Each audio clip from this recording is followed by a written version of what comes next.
Assalamualaikum warahmatullahi wabarakatuh. Halo Sobat Cemerlang, kembali lagi bersama saya Nadia Ramadhani. Jadi pada episode kali ini saya sudah bersama salah satu guru yang ada di Tunggal.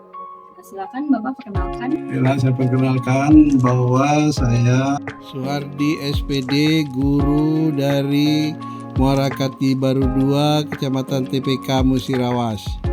Baik Bapak, di sini saya akan bertanya kepada Bapak dan Bapak silakan menjawab sesuai pendapat pribadi Bapak. Jadi, apakah Bapak sudah memahami tentang kurikulum Merdeka dan perubahan kurikulum nasional akan datang? Insya Allah ada memahami walaupun sedikit. Baik, jadi gimana menurut pandangan Bapak nih tentang kurikulum Merdeka dan perubahan kurikulum nasional? Ya, kalau kurikulum Merdeka ini memberikan kebebasan kepada siswa. Gurunya memberi kebebasan pada siswa untuk belajar, dengan gurunya itu sebagai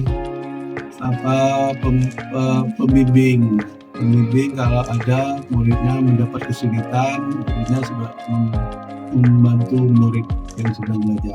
Kalau perubahan kurikulum yang akan datang itu hendaknya lebih relevan dengan perkembangan fleksibel, kemudian adaptif, nanti tetap mempertimbangkan evaluasi dan implementasi di lapangan, jadi harus sesuai dengan implementasi di lapangan. Selanjutnya, menurut Bapak, perbedaan apa sih yang Bapak rasakan dalam implementasikan antara kurikulum 2013 dengan kurikulum Merdeka? Pada kurikulum 13 ini, guru itu berperan sebagai pembimbing. Jadi guru membimbing langsung pada muridnya dalam belajar. Kalau pada kurikulum Merdeka, guru itu sebagai fasilitator.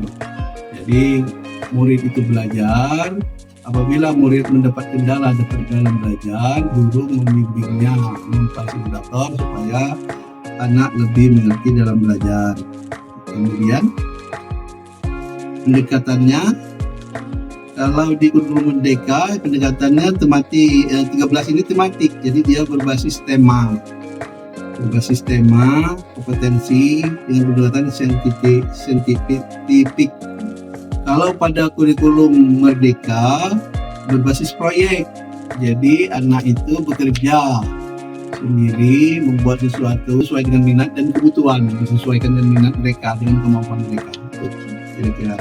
Baik, berarti di kurikulum Merdeka itu siswa lebih ke arah mandiri ya Pak ya, dan guru sebagai fasilitator yang membimbing mereka ya? Iya. Ya, ada isu nih Pak terkait ganti menteri, maka ganti juga nih kurikulumnya. Jadi menurut Bapak gimana?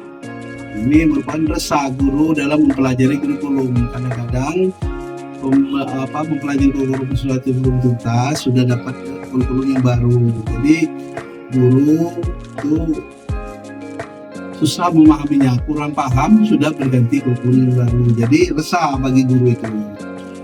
Mungkin seharusnya lebih dipertimbangkan lagi ya Pak ya untuk mengganti kurikulum. Seharusnya kita harus memfokuskan dulu kurikulum yang lama, baru kita lanjut ke kurikulum yang baru. Iya.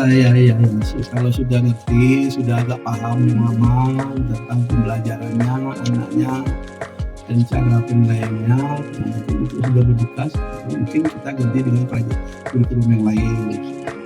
Oke, jadi di sekolah Bapak apakah sudah menerapkan kurikulum Merdeka secara ideal? Sudah menerapkan, walaupun baru baru belajar, belum 100% tuntas, guyup.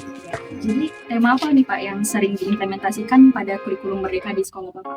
Iya kan. Jadi temanya itu kearifan lokal yang dipakai itu penguatan budaya, nilai lokal di lingkungan peserta didik. Jadi belajar itu sesuai dengan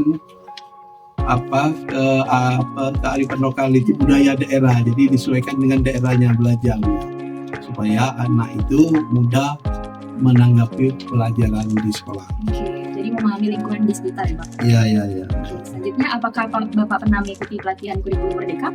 Pernah. Ya. Oke, bagaimana nih Pak? Kalau iya, apa manfaat yang Bapak dapatkan? Sebenarnya mengurangi administrasi, kemudian kualitas pembelajaran, dan menciptakan proses belajar. Proses belajarnya yang lebih efektif. Nah, sebenarnya lebih efektif, walaupun banyak ambil-ngambil kita di internet, dan langkah-langkahnya harus dipahami. Gitu. Jadi Bapak sering ikut seminar gitu ya Pak ya? Ikut sering-sering ikut seminar di kabupaten pernah, kemudian seminar yang dilakukan di sekolah-sekolah tetangga, seminar workshop. Jadi selanjutnya biasanya proyek apa aja nih Pak yang sering digunakan di sekolah Bapak? Siswa diarahkan membimbing membuat karya seni, memamerkan barang bekas. Jadi anak itu berkreasi, membuat suatu kreasi seni, hasil seni dari barang bekas, misalnya dari soklin dibuat tas gitu kan. Jadi anak berkreasi dari seni, cara belajar proyeknya. Nah itu kira-kira gitu. Jadi bisa bermanfaat untuk mendaur ulang sampah bekas ya Pak? Iya bisa ulang bekas ya. Dari soklin, dari yang lain banyak kan, misalnya dari aqua itu bisa dibuat tempat pensil misalnya gitu.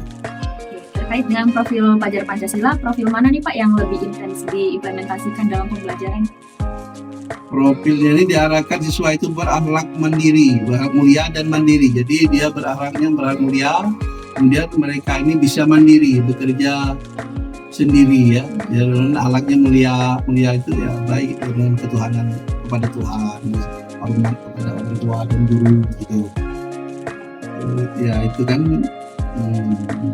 berakhlak mulia, kerjasama dan gotong royong. Jadi mereka bergotong royong, misalnya dalam itu profil Pancasila ini membuat itu mereka bergotong royong, membuat sampah bisa jadi. Dalam membuat itu tadi proyek membuat barang bekas ini mereka bisa bekerja sama. Gitu. Selanjutnya kurikulum Merdeka apakah sesuai dengan kebutuhan siswa dan pembelajaran dan seperti apa nih Pak contohnya? Nah ini sesuai dengan kebutuhan siswa karena memberikan kebebasan bagi siswa, guru menyesuaikan materi serta metode pembelajaran minat. Jadi sesuai ini guru Merdeka ini karena siswa itu diberikan kebebasan kepada anak untuk sesuai dengan kebutuhan belajar dasar ini. Jadi lebih sesuai itu sebenarnya itu. Apa harapan Bapak nih Pak dalam melaksanakan kurikulum Merdeka? Harapannya permasalahan pendidik di Indonesia meningkatkan motivasi keterlibatan siswa dalam belajar.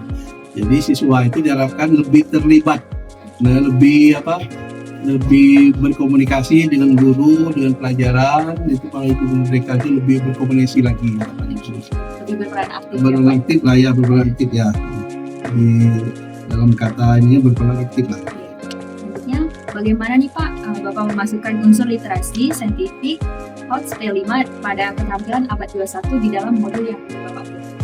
Ya kalau melalui literasi saintifik, cara yang pertama merancang indikator literasi saintifik sesuai dengan kompetensi dasar materi pelajaran, misalnya kemampuan membuat, menanya, mencoba. Jadi dia bertanya, mencoba sesuatu itu kan.